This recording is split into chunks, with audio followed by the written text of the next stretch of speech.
Dans la mesure où l'ensemble des topos repose sur l'évaluation préopératoire du risque hémorragique, je vous propose qu'on poursuive. On fera une session de questions un peu fournie à la fin, d'autant que le deuxième topo, c'est exactement la même chose. Simplement, on change de gamme d'âge. Et c'est comment évaluer le risque hémorragique en pédiatrie. C'est Dominique Lannes qui va s'intéresser à cette question, qui est biologiste en hémostase à l'hôpital Necker Enfants Malades à Paris. Merci. Bonjour à tous.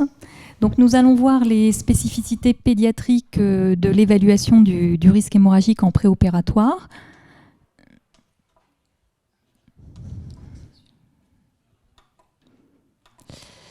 Donc, comme chez l'adulte, la grande ligne directrice est d'éviter des examens systématiques qui vont être peu contributifs et qui vont être très difficiles à interpréter sur cette tranche d'âge et qui risquent d'entraîner des reports d'intervention inutiles. Donc, on a vu que l'interrogatoire était central dans l'évaluation du risque hémorragique chez l'adulte. Il en est de même chez l'enfant. Cependant, il y a une particularité, c'est que l'anamnèse va être peu informative, et ce, d'autant plus que l'enfant est jeune. C'est pourquoi les recommandations françaises de 2012 et d'autres recommandations préconisent de distinguer l'enfant qui a acquis la marche, qui aura subi des traumatismes qui sont habituels lors de l'apprentissage de la marche et qui vont révéler une pathologie de l'hémostase si elle existe. Chez ces enfants, on fera un interrogatoire, un examen clinique, on y associera un bilan d'hémostase comme précédemment décrit, si besoin, en fonction des résultats de l'interrogatoire. Chez l'enfant qui n'a pas acquis la marche, bien sûr, l'interrogatoire sera essentiel, ainsi que l'examen clinique, mais on y associera un bilan d'hémostase systématique.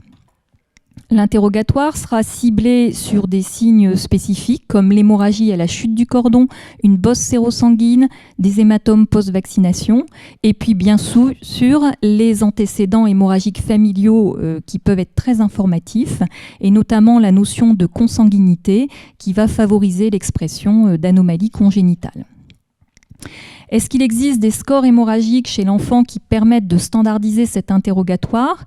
Les scores habituellement utilisés chez l'adulte, et notamment le score ISTH-BAT pour Bleeding Assessment Tool, dont on reparlera tout à l'heure, qui est très connu dans les consultations de maladies hémorragiques, a été étudié dans la population pédiatrique, et comme chez l'adulte, il permet dans une population de patients qui ont des manifestations hémorragiques de dépister les patients atteints de maladies de Willebrand. En revanche, lorsqu'il est utilisé en systématique dans une population en préopératoire, eh bien, sa valeur prédictive du risque hémorragique n'est pas bonne. Et là, on a une étude italienne qui avait étudié 1500 patients, dont 316 enfants, et qui montrait que l'ISTH-BAT et les examens de laboratoire systématiques ne permettaient pas de dépister des anomalies hémorragiques modérées en préopératoire. Qu'en est-il de la valeur prédictive des tests d'hémostase en pédiatrie? Eh bien, elle est aussi mauvaise, entre guillemets, que chez l'adulte. Toutefois, dans la littérature, il y a toujours un débat, et notamment cette étude qui est une revue qui concluait que si on recherchait des anomalies de l'hémostase, si on faisait des bilans d'hémostase systématiques, eh bien, on découvrirait des taux de facteur Willebrand diminués qui permettraient d'expliquer certaines hémorragies en post-amydalectomie.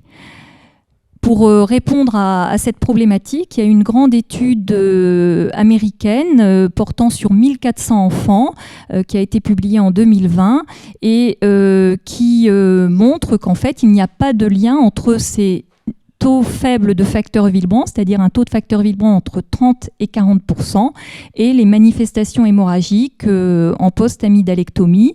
Sur 56 enfants qui avaient un taux entre 30 et 50%, seuls 2 ont saigné, et il y avait en tout dans cette étude 46 patients qui ont saigné en post-opératoire, et dont 44 n'avaient pas du tout d'anomalie d'hémostase retrouvée.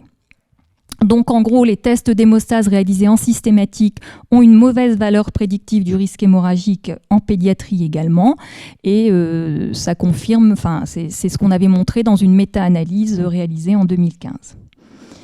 À cela s'ajoutent les difficultés d'obtenir un prélèvement correct en hémostase en pédiatrie, et la qualité du prélèvement influence beaucoup les résultats. Souvent, on met en évidence des caillots dans le tube, ce qui empêche de générer les examens. Et on fait reprélever, et quelquefois le deuxième prélèvement n'est pas mieux que le premier.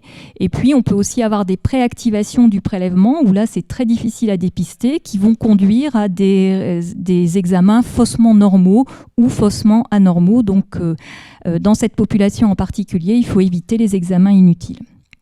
En pratique, avant la marche, je vais vous décrire ici ce qu'on fait à l'hôpital Necker, qui est sujet à débat parce que ça n'a pas été validé par une étude clinique.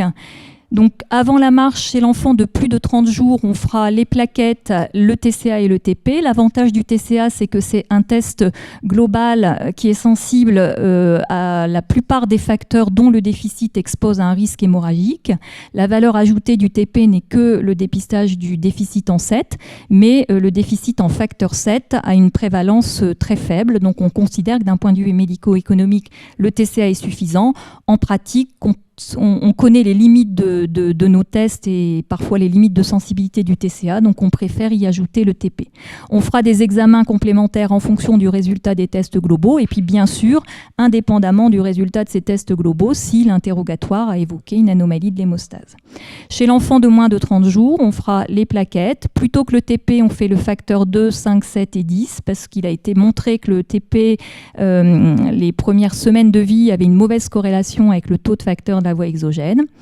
On préfère le facteur 8, 9, 11 au TCA parce que en période néonatale, le taux de facteur 8 est augmenté, ce qui fait que le TCA est encore moins sensible au déficit dans les autres facteurs.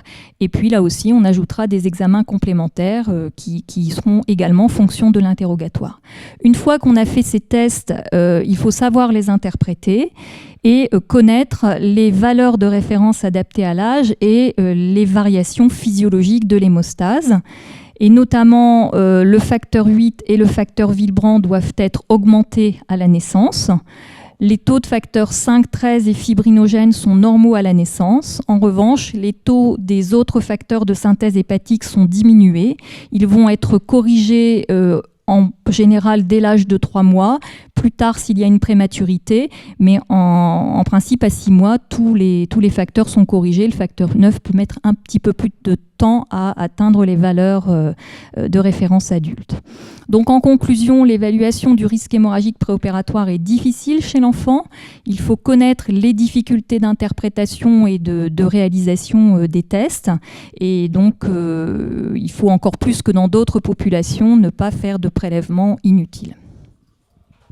Merci beaucoup. Merci beaucoup Dominique.